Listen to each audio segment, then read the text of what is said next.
Hazak ou Baruch Rabotai. On est le 8 aujourd'hui dans le mois de Cheshvan. Et vous savez qu'il y a un grand débat jusqu'à aujourd'hui avec les rabbins de notre génération. Quand les enfants ils sont dans le Talmud Torah, avec quel paracha on va démarrer avec eux l'histoire de la Torah?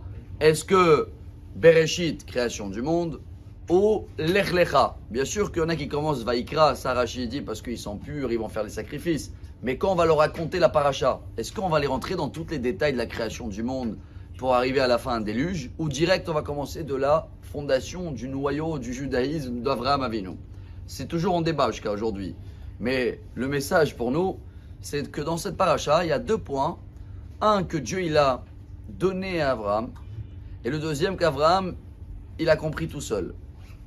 On sait très bien qu'on est tous des croyants. Anach, no maminim, vne maminim, on le change. Nous sommes des croyants, fils de croyants. La première fois où on parle d'Emouna, c'est dans la paracha Lech Lecha.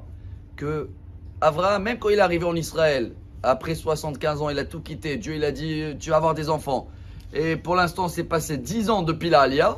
Il a 85 ans et il n'y a toujours pas d'enfant. Et là, Dieu, il le dit, ça va arriver. Qu'est-ce qui est marqué? Ve'emin ba'Hashem. Vayarcheve alot tzedaka. Il a eu cette croyance, voilà, cette émouna. Et cette émouna, chers amis, on l'a déjà dit plusieurs fois, que vous voulez ou pas, elle est dans notre ADN. Elle est là. On est des croyants.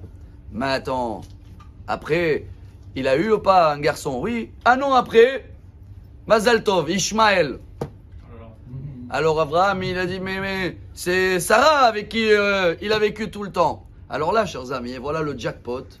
Dieu lui demande une dernière chose à faire pour vraiment avoir tout ce qu'il faut, tout ce qu'il fallait. C'est quoi? Talech lefanai veheye tamim. Tmimut. Ça ne veut pas dire naïve. Ça ne veut pas dire quelqu'un qui est frayeur, il dit en hébreu. Tamim, je crois qu'en français, ils disent intègre. Mais pour comprendre, c'est quoi la Tmimut? Rabbi Nachman de Breslev, toute la Torah de Breslev est fondée sur ça. Dans le Likutei Moharan, Chelek Bet, chapitre 12. Là-bas, il dit Rabbi Nachman, Ikar hayahadut, il est alech betmimut ou bepashtut.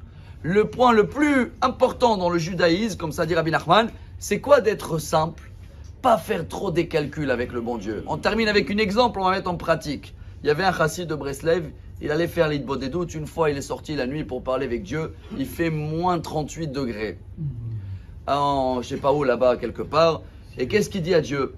Il sort et il dit, Dieu, s'il te plaît, voilà. Ou tu m'envoies un blouson, d'accord?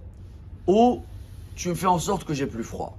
Ça s'appelle une émouna, mais avec tmimout. Parce que si quelqu'un juste, il va dire, Dieu, envoie-moi un blouson, c'est qu'il cherche ce qui est bien pour lui. Il n'a jamais pensé que Dieu il peut arranger la situation d'une autre manière. Quand tu simplement, tout ce qui se passe dans notre journée, dans notre vie, c'est facile à dire mais très dur à réaliser. Alors j'espère que ce message va nous donner de la force. La émouna, grâce à Dieu, on l'a. Mais il faut travailler toujours. 1, la confiance en Dieu, que c'est dans tous les détails. Et 2, faire les choses simples. Pas se prendre la tête, dire à quoi ça sert que je vais faire ça et pourquoi Dieu m'a dit ça. Demande pas des questions. Tachlit Aïdia chez Oneda. Pashtout, et comme on le dit souvent, celui-là qui l'a compris, qui n'a rien compris, il a tout compris. Bonne journée. Amaravi Lazar, Amaravi.